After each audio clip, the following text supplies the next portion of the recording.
And this is the Half-Assed podcast. For those of you listening, John is pissing. This is a good reason why you should watch the Half-Assed podcast. And I think he's farting. That is disgusting. Well, he's actually pissing in the. I think he started to fake it, but then he convinced himself he really needed to pee. So he's shaking it off, wiping it. He's not even washing his hands. That shit pig. He's not even washing his hands. He's coming. You didn't even wash your hands. Who washes their hands? What am I, some kind of chick or something? Oh, it made your microphone start making some weird noises, like you were farting or something. Was you farting? No. Are you a fart pisser? Do you piss? No. Do you fart? No, I can't because I might shit. Uh-oh.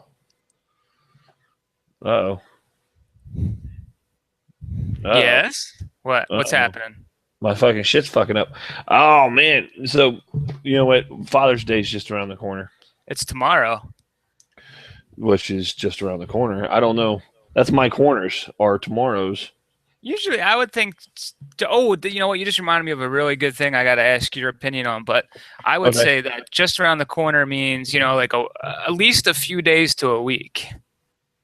Not the next day. You would just say Father's Day's tomorrow if it was Father's Day's tomorrow. All right. Here's two things that Lauren said to me, and she thinks she's perfectly correct, of course, and I say she's wrong. So we're gonna let you be the judge. All right. What do I win? Who wins? What do you win? I want to know the stakes first. You're serious? It's an argument with my wife. Nobody wins. Oh, okay. So she's right. She's right. It has something to do with the saying. So I said, I forget what we were talking about, but she asked about like how many of something were left, and she said a few. Now, if somebody says a few to you, what number are you thinking of? Somebody says, "Oh, I got a few of them." More than two, less. More than two. It's always more than two. A few is more than two, less than 10. Her claim is a few is exactly 3. No, it can be 3, but it's not exactly 3 all the time. But do you think it's mostly not 3, or or a lot of times 3? If you said I have a few, or would you say I have 3? If you have 5 of something and somebody says, "How many you got?" and you don't feel like saying 5, are you going to say, I got a few? If you have 3 of something, are you going to say, "I got 3"? If you know the exact number, then you'd say 3. If you're guessing, or you knew that you might have 3 now, let's say you had like 5 sticks of gum, but you think that somebody else might have grabbed some, so you would say a few, and instead of 3. But if you knew 3, you'd say 3. Her opinion was the definition of a few is 3, just like a couple is 2. A few is 3. A couple's 2. A few is more than 2, less than 10. That's how I. That's what I said. Exactly what I said. I actually said more than 3, less than 10. But okay, so maybe there's a gray area there. All right, how about this one? Okay. We are taking a vacation, family vacation, in August, and we weren't sure the exact dates. So I was at work, and I knew that that was kind of figured out. So I texted her. I said, "What week do I need to take off?" She said August 22nd, which is a Saturday. That whole week? That whole week of one day? So yeah, her response was August 22nd, and she didn't understand why I didn't know that meant from that Monday, whatever that was, the 17th or whatever, to the 22nd. I would. That would be my first thought, is the Monday to the 22nd, because Saturday's the end of the week. I'm going with her on that one. All right. Well, let's say this. So this Saturday is the 6th. Or like a couple weeks ago, when have I said the week of the 1st? Like, as Monday the 1st, the week of the 1st. It's not. Saturday's not the owner of that week. If anything, Sunday's the owner of the week. I agree with you that the way she said it was wrong, but that's all I meant. A person who is intelligent like yourself should have Right. no trouble figuring it out. Exactly. You should have. Hey, wait a minute. Someone who's as intelligent as you should have had no trouble saying, Saturday's the end of the week. Should probably meant that whole week. I kind of did. But we're leaving that Saturday because I don't work Saturdays, so I was confused, and she didn't understand why I would be even remotely confused. No, I the way she went about it's wrong. I agree. I got you. But So we're 50-50. 50-50, yeah. 50-50, Lauren. She's going to come and hit you in the head with a brick. Halfway through the show, she's just... It's going to be... He wouldn't have assumed it was the last day. He just said you probably, if you thought about it, could figure it out, but not immediately assume that that's the last day. No, I would have said Monday. I would have said the week of, and then Monday the first day. You say a week of, that's Monday. People say the week of the 8th. That's because it's Monday the 8th, not week. Or even if she gave Sunday. If she gave Sunday, since Sunday's the first day of the week, she says the week of and then gives Sunday. But yeah, the first day of a working week normally is. Now you're both talking she's yelling from upstairs and you're talking. So let's just say I'm right. Let's just say that. So we're gonna segue into something a little bit more fun and our dead fathers. You have a dead father. I got a dead dad. Yeah, it's Father's Day tomorrow, so my dad's dead. My dad's dead. Right. Just waiting on my mom. Fingers crossed. We're halfway to Batman. Halfway to Batman. Or if an uncle dies, if would you rather have your mom and dad die and be Batman, or have your mom, dad, uncle die and be Spider-Man? Oh, Spider-Man all day. Oh, Spider-Man's fun. He'd be fun, wouldn't he? Yeah, exactly. Batman's cool and pretty badass, but he can't just swing like throughout a city he technically can, but if he falls, he's in a lot of trouble. Spider-Man could take it.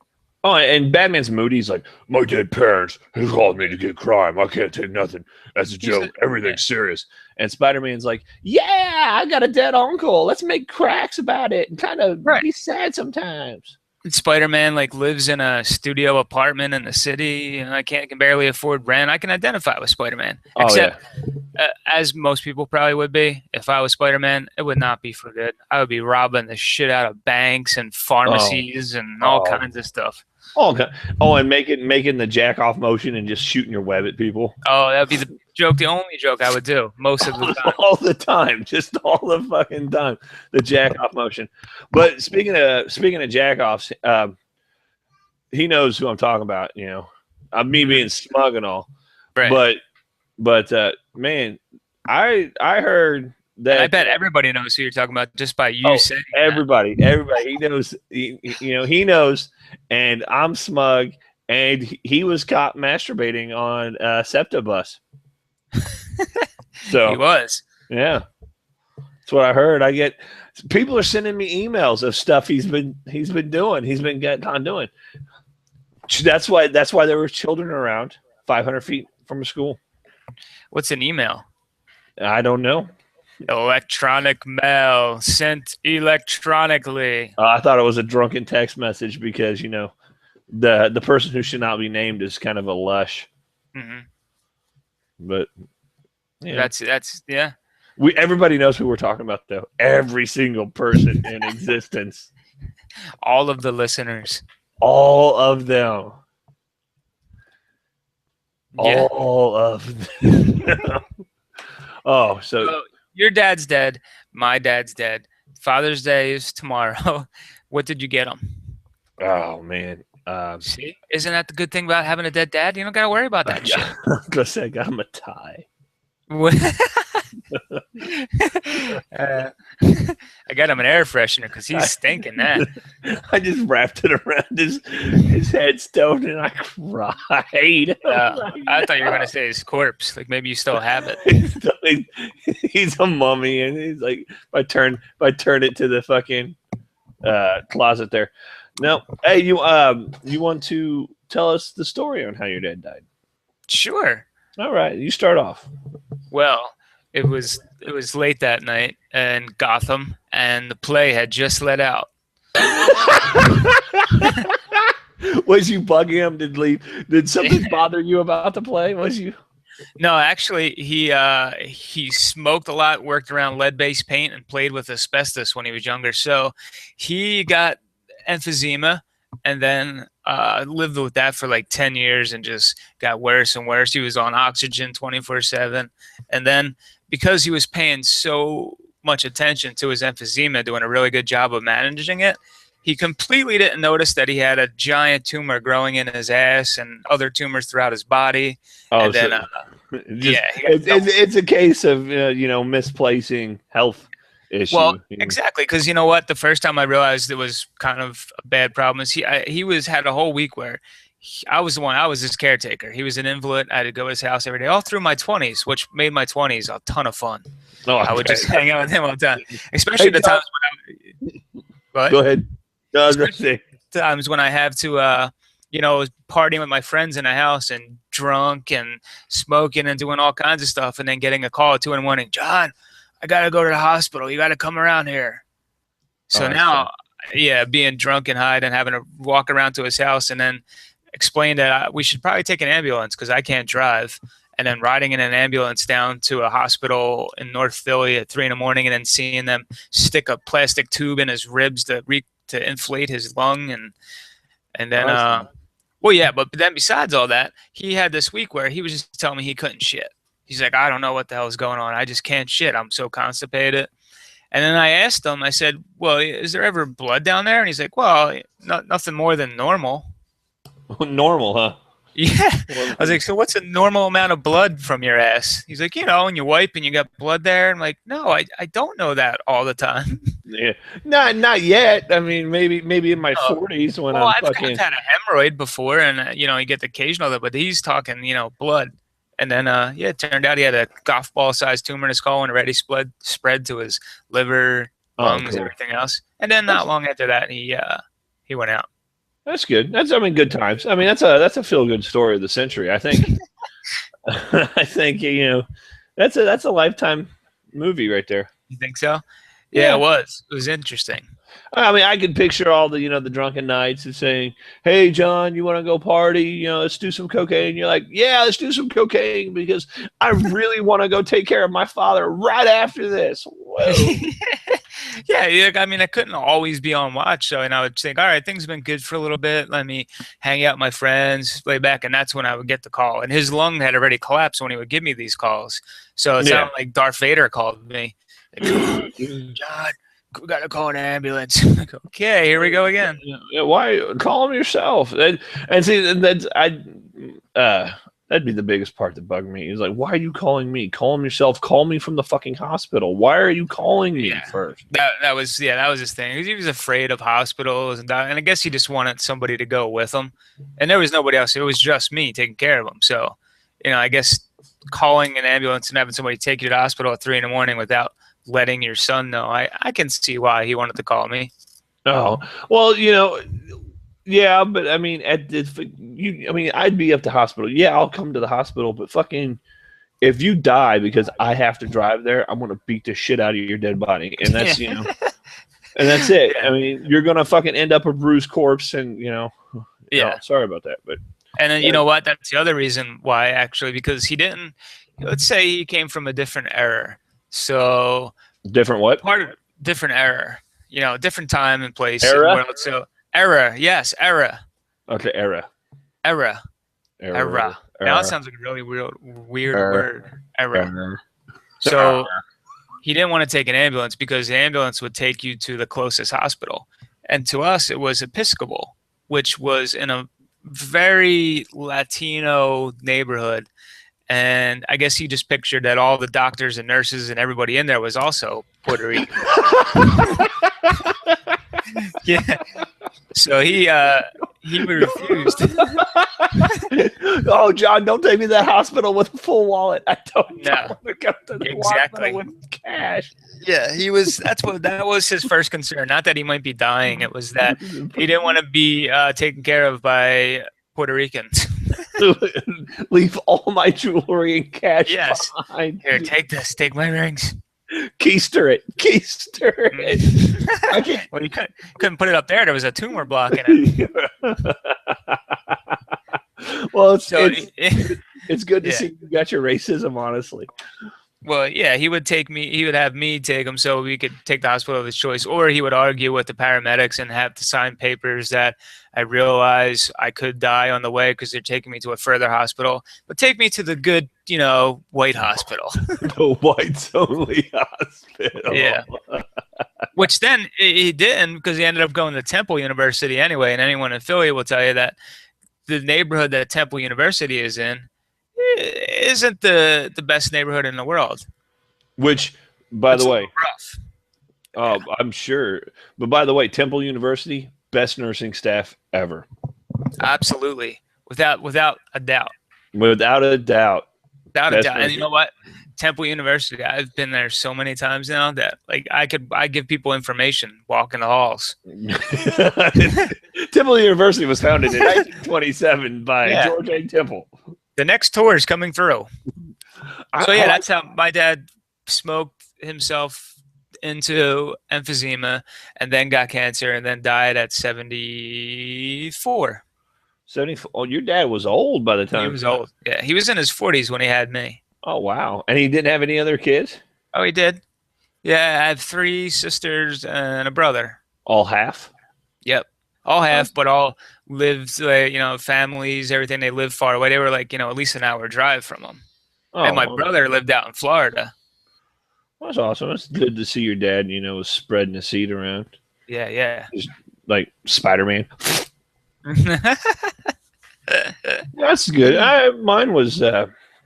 my dad was a drug addict for a real long time, and he ended up getting throat cancer. He liked to chew. He liked to use chewing tobacco. Oh, well, he got the addiction things then. So, yeah, my dad was an alcoholic. Didn't do many drugs, but alcohol for sure. Well, yeah. My dad was a raging alcoholic. I'm talking breakfast beers. Yeah, my dad was a raging alcoholic for the early part of my life, and that didn't help nothing. But he ended up developing diabetes that he didn't manage. Yeah, he was like, "Hey, Dad, you got diabetes," and he's like, "What's that?" It's like, "Well, you have to take insulin." He goes, "What's that?" He goes, "Well, it's something to regulate your blood sugar." He goes, "Oh, sugar? Give me another cookie." Well, doesn't alcohol have like a severe effect on that, or it can even cause diabetes? I know alcohol turns into sugar in your liver, right? Yeah, it fucked up. He would drink himself stupid, but eventually he passed out. He would not take care of his diabetes to the point where he'd be behind the wheel and just go into a diabetic coma.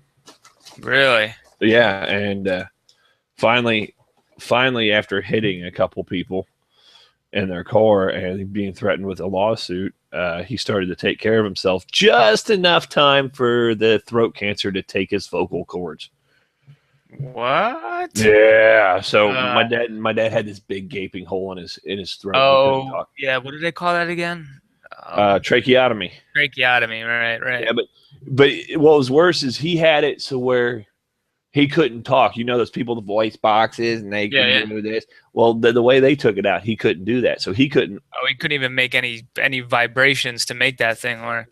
No sound, no nothing. Which just ruined him because he was a very funny man, very smart, but just selfish and very me-centered. He would just eat and eat. He would give you shit off his back, don't get me wrong, but when it came to indulgences of him, he didn't listen to anybody else. And there was just years, like I think about 3 years of me going up there. I live 5 houses down from him, right? And just I lived around the corner from my dad, right around the corner. Yeah, that's good. Yeah, so it's every day, then every day you go up there, they call you, come fix this, walk around there, go food shopping for me. And he would get frustrated. He'd want my boys. I have two young boys. He want my boys to spend time with him, and to their credit, they loved it. They didn't, they never thought anything of it. No, kids are cool. Kids don't judge. Yeah. Well, even when he lost his leg due to diabetes. How long did he have? Did he go without being able to speak? How many years is that? 2 years. 2 years. Oh, so it was just not long before he died. He lost the ability to speak. Yeah, not long. And I think that's what he had got. Yeah. Well, I kind of messed up the timeline here, but he got diabetes, loses his leg, and then loses his ability to Right. speak. So Loses then his. he lost his willpower too. Then, or not his willpower, his like will to kind of take care of himself any little bit and make his prolong his life. Yeah, he just stopped caring. He's He was a depressed. Yeah. he turned into a drug abusing little asshole. Yeah. But yeah, so that was fun. Fun fact though, my uncle, his only brother. Here's a fun fact. His only brother lost his right leg. My dad, or he lost his left leg. My dad lost his right leg. Oh shit. So they would buy shoes. And they were the same size. They would go buy a box of shoes, and one would get the left, and one would get the right. Not even joking. I was like, not even joking. At least they had that, and not just throw one shoe away. Like, yeah, hey, what do you want? Same size too. What's that? They were the same size shoe then. Yeah. They were the same size. Another fun fact is 3 months after my father died, my uncle died. So I am this close to being Spider-Man. Yeah, you are. You just got. Well, I thought they're not really sure if Spider-Man's parents are actually dead or not. I don't know. I don't know. Well, they probably could have redone it, but as far as I know, his mom and dad are dead, and his uncle's dead. So I got an uncle, I got a dad. Come on, mom, don't let me down. Yeah. Well, what's the deal with the leg thing? I hear that a lot. Like, why do diabetics need their legs cut off once in a while? I can't tell you. Well, once in a while, it can only happen twice, I guess, right? Hey, I grew the other leg, chop that fucker up. I think it has something to do with the blood sugar and stuff. I don't know. I mean, his leg just swole up to the size of the Elephant Man. The mask, the face of the kid with the mask on the Cher movie. Yeah. My dad's leg looked like that kid's face. I mean, it literally. He wasn't just taking a drug that was a side effect. Mask-like face. But he got his shit just chopped off, and that was fun. Yeah. But oh man. Well, because I had a friend growing up, like his mom was diabetic and got her leg cut off at one point. I guess it's just a thing.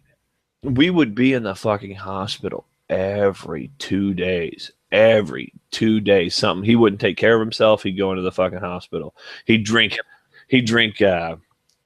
Hawaiian Punch, like religiously, and it'd cause him to go into diabetic shock. We'd go into the hospital. I mean, every couple days, it's like, hey, your dad's in the hospital, or Gary, take me to the hospital, or Gary, we need to go to the hospital.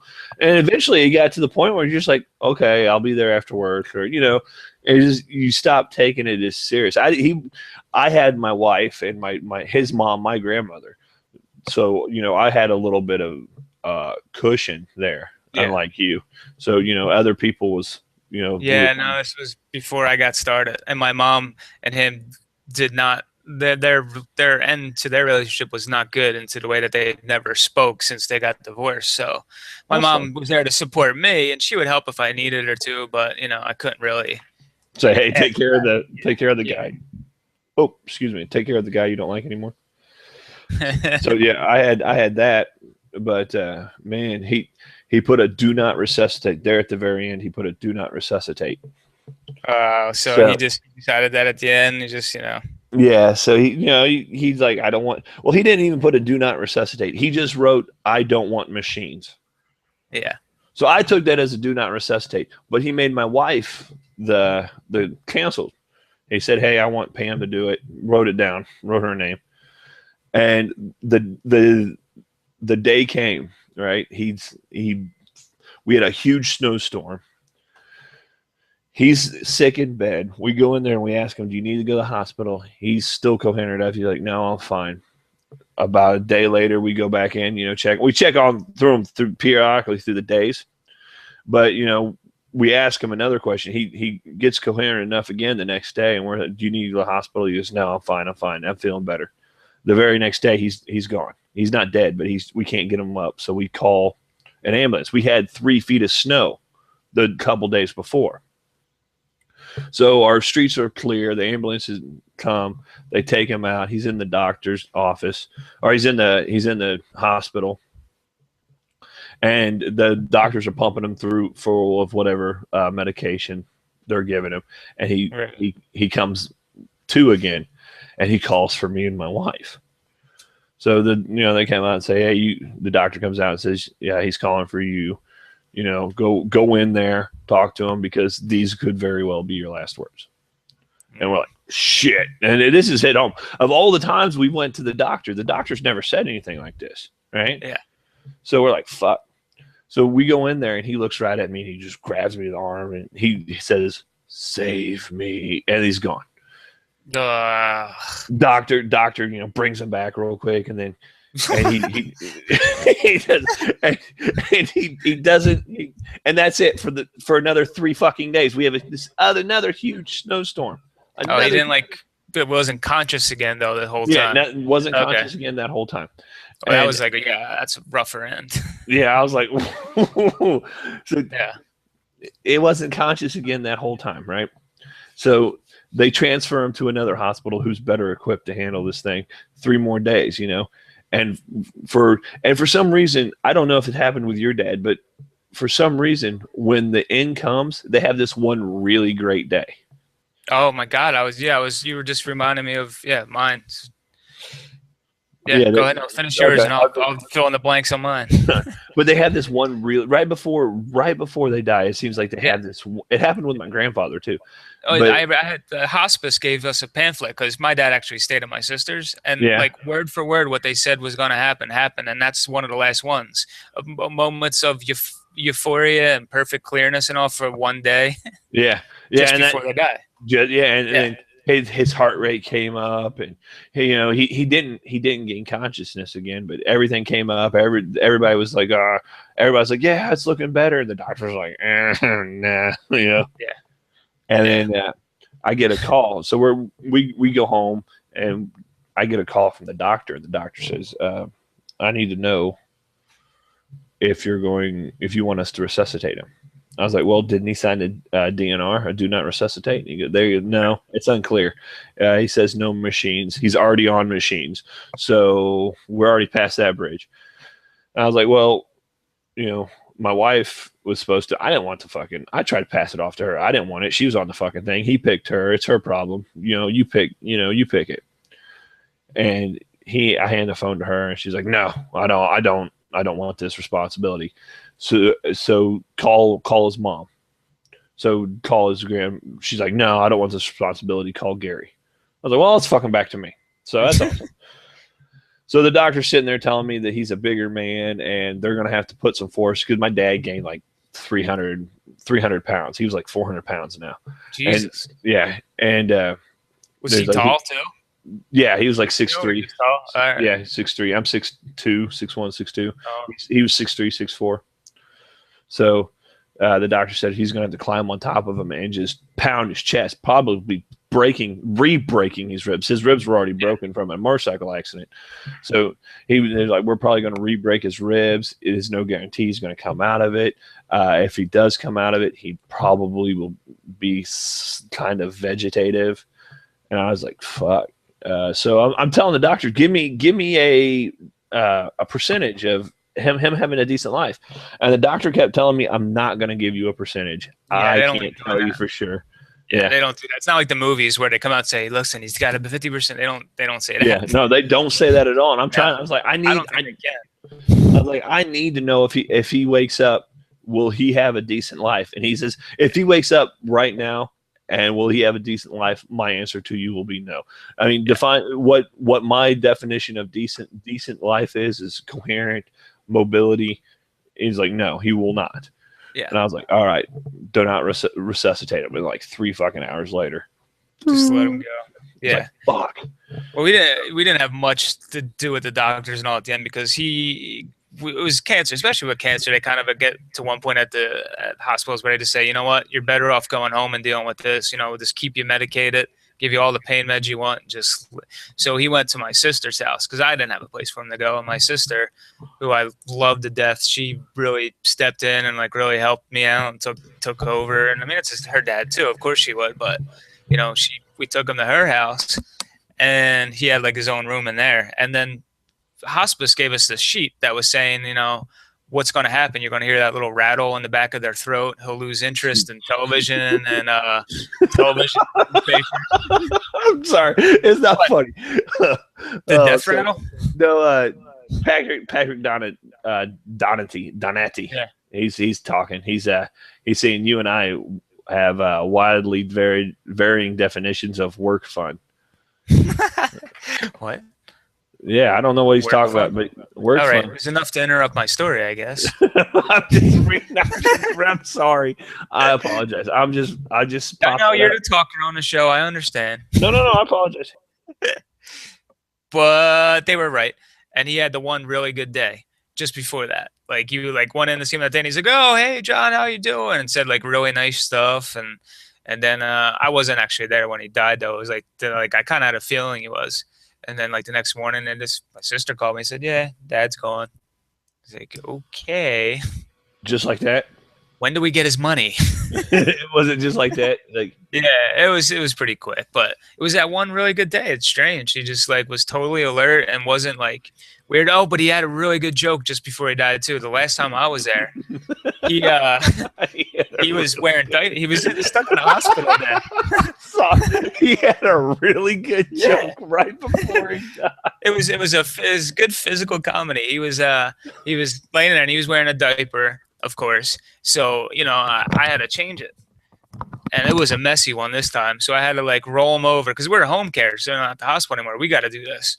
Kind of roll him up on his side and his diaper's there and he's got his old man balls hanging out and there's shit on them. And I'm trying to wipe it off. And I could see his shoulders moving. I was like, what's going on? And then I realized he's laughing.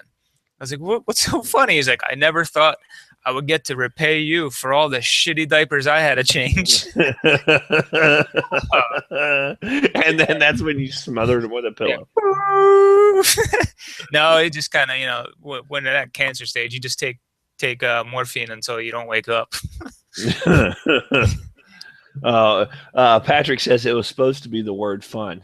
So apparently Patrick doesn't know how to spell correctly, and he says you and I have widely varying definitions of the word fun, not work fun. Word fun is totally Pat, different. my dad's alive. Look at me. Yeah. I don't know. Actually, maybe his dad isn't alive. Sorry, I don't Pat, know, he's not. but Pat, I'm going to be all bearded and tatted up and listen to heavy metal music and love police and hate black people. Nah, that's not true. He loves black people. I think he married. Yes, he loves them. I think he's married like 6 or 7 of them. He loves them so much he keeps a few in his basement. No. Get it? I do. All right. Well, that's our Father's Day special. Oh, dead Dad's Day. I was going to say we could wrap it up with pointing out that we're not really the men in the family either, with our wives doing all the hard labor around the house, but we've already touched on that. Yeah, you know what? I just want to say I want to thank my wife for fixing my motorcycle over the weekend. Yeah. My plastic fairing. John's dad loved M&Ms and black hookers. He's right. I know what he's referring to. He's heard a story. My dad would have his bowl of M&Ms, and then he would tell us some crazy shit. He loved his M&Ms and black hookers. He wanted a black girl. He wanted me to get him a hooker. How dark did he specify? How dark he wanted her? Black. That's like they're all the same shade to him. Like, I was gonna say like lost in a shadow black. No. Like if she steps behind the fucking even a light shadow, she's like, "Where'd she go?" Yeah, he was the man. I think he's the one that came up with the term "spicknick." The first time I ever heard of that. Spicknick? What's that? Yeah, there was a bunch of people having. There was a bunch of Latino people having a barbecue in the park. They were having a barbecue and we ride by. He's like, "Oh, look, a spicknick." Oh, that's it. That's the only term I'm using from now on. Yeah, and then there's another good story we'll save for another time when he sent me to the porn store, the movie store, to pick him out some pornos because he was getting tired of the same girls he was watching. So then I find myself at the movie trying to figure out what my dad would like. He probably likes what I like. Oh, so you got some, bisexual porn, she-males. All dudes. Nah. He liked brothers and sisters. Young and Asian, I think. Who doesn't? I don't know. Really, even Pat's got to get into that. I mean, Yeah, he does. I think he's got an Asian chick himself. I think You he guys is. are like Eskimo brothers. We are trying. I think because they're all related. Yeah. I mean, I think mine's Asian enough, but Yeah. I'm not sure. You just had to look behind you, make sure she wasn't there. Yeah, fuck, she's a ninja. I should look up. I should look into the rafters first. Make sure she doesn't get me. I'll say maybe she's in that closet, but you would know because you just came out of it. Hey, Okay. Oh, well, we've got a question from the Jeff Maurer. You know who Jeff Maurer is? I do. He was just making some comment on my hair. I don't know. You know, like when you were in school, grade school, and people were like, "Yeah, nice hair, dude." He still does those jokes. Oh, well, you know, he probably can't come up with anything else, means that his fucking brain is pickled. Nothing's happened in a very long time. Yeah. He says, "Tell him about your grandmom." You know what, Jeff? Oh, my Shut the fuck up. No, he's right though. He, my dad's mom. She was in her 90s, and I'd have to call her to see if she needed anything from the store and all. And she could never hear a word anybody was saying. She'd be like, "Huh? What?" You always have to repeat yourself. And Jeff was in the background, you saying stuff like, so she would overhear him. He would hope, saying like, "Oh, I just want to lick your nipples," stuff like that. And I'm just, she's old, so she can barely hear what I'm saying. But then she goes, "Well, sounds like somebody over there likes nipples or something." I forget exactly what it was, but she heard them. It was great. Oh, I bet Jeff got a hard on. He probably spanks it to her fucking now. She was hot for a 92-year-old. Yeah. She used to drink a half gallon of bourbon a week and a carton of cigarettes. Oh yeah, Jeff definitely spanks it to that. She didn't drink the cigarettes; it was the bourbon. I heard. You know what I heard about Jeff? Oh boy, here we go. You know what I heard about Jeff? You guys, first of all, are obsessed with each other. He's a very respectable individual. I heard that Jeff Maurer is a very respectable individual. I've heard that before. I heard. That's what I'm saying. I mean, everybody who knows Jeff Maurer knows he's very respectable. Yes. But I want to tell you something. Before we go, there's this guy. There's this guy who keeps calling me smug. Yeah. That guy is a baby raper. Calling you smug. I think he called you smug once. There is a guy who's calling me smug. Being smug. Oh, we're not talking about Jeff Maurer anymore. No. This isn't about Jeff. Jeff's very respectable. But there's this guy who said I was smug. Mm-hmm. That guy is a baby raper. Oh. That guy literally rapes infant children. Literally? Literally.